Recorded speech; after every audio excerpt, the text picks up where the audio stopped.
I need to start rewarding my wins and rewarding myself for good behavior instead of only reprimanding and punishing myself and making myself suffer mentally and emotionally for unmet challenges or obligations or responsibilities or tasks or whatever.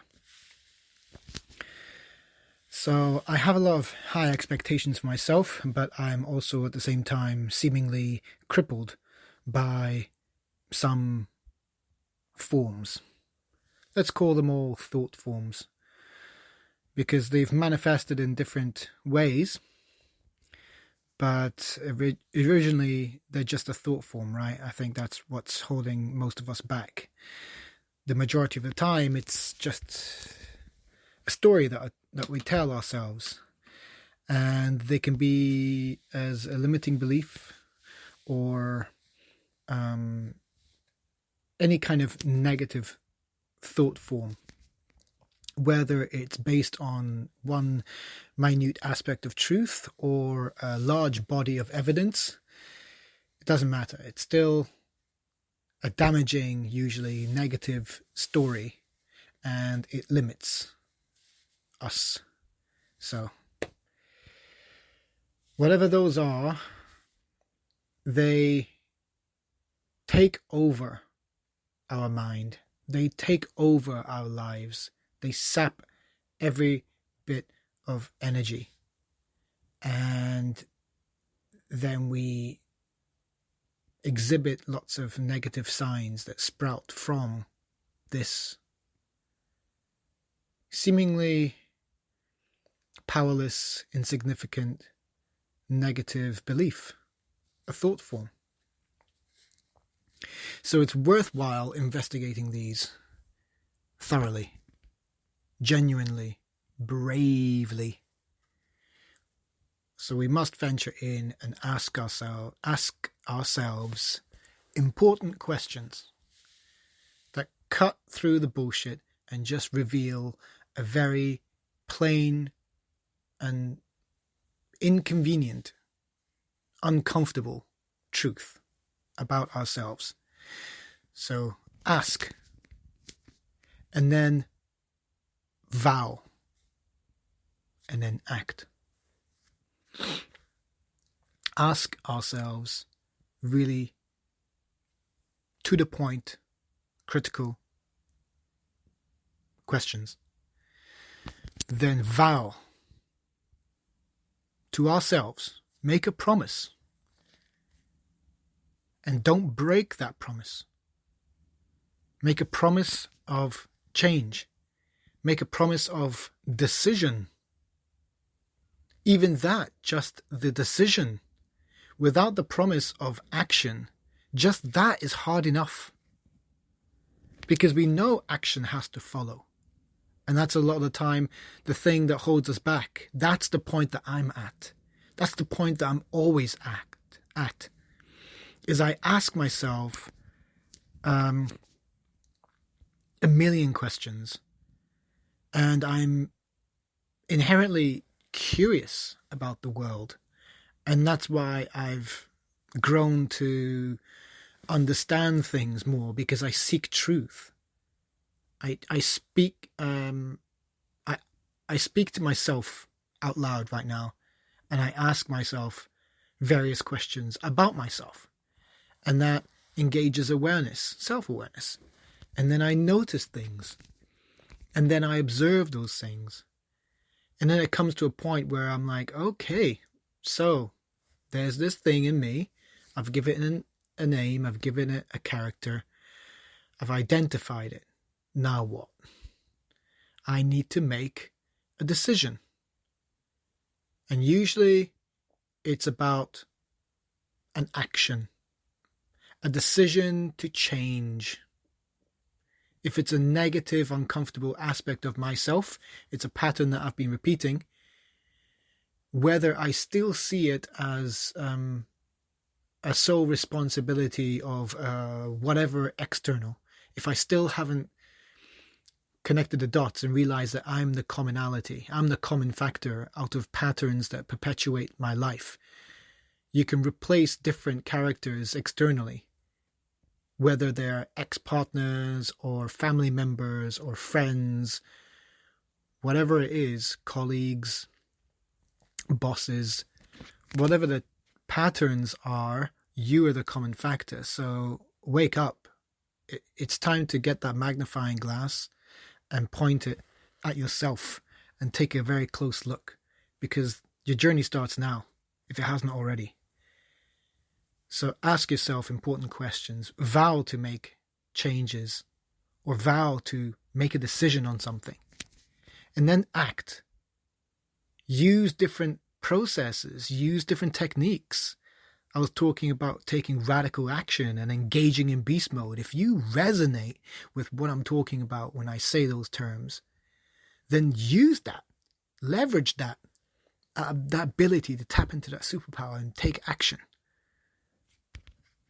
But really it just comes down to those three things. Ask, vow, act. And following on from that, I want to circle back again to the start, to my intention. I want to make a change.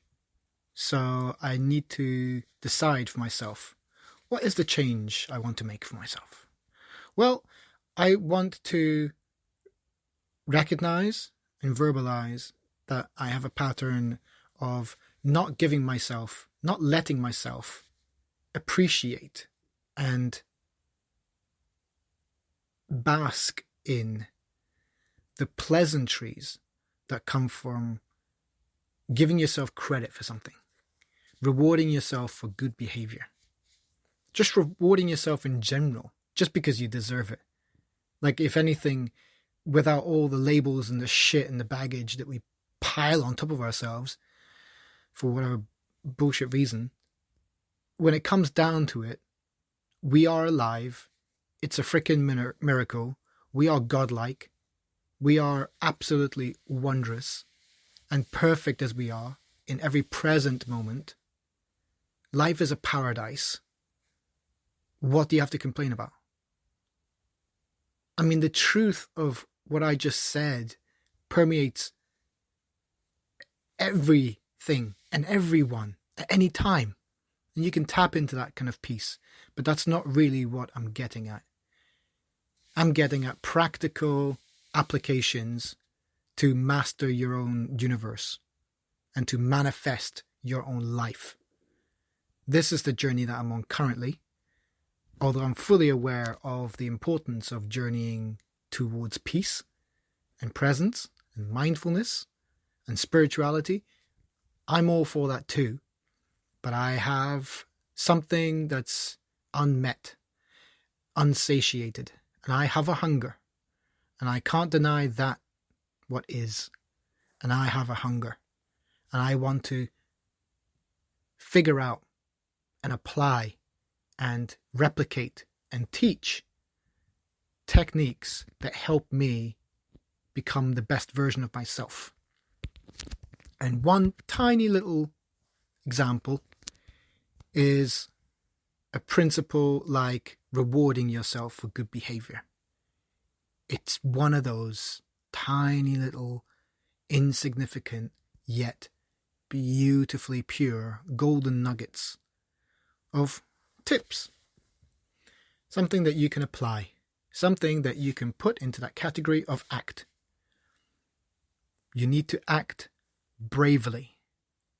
It takes bravery to go through this journey and to get to that point where you have to cross that bridge. For you, it's different from me. For me, my stopping point might be far earlier on than you, or later on. But when I reach that edge of my comfort zone and I'm going, oh, if I commit to this and make a decision, then that means that I need to put my money where my mouth is. I need to walk the walk and not just talk the talk. Then I clam up and I stay in my comfort zone. And it's very difficult to push me over that edge, take that leap of faith, and go on regardless, knowing that I have fear, and going into that fear, leaning into that discomfort, and staying there, and repeating that repeating that practice. Because it's a struggle every time, but it gets less. It gets less, and then my life gets more. It's nuts, but if I look back, that's the truth.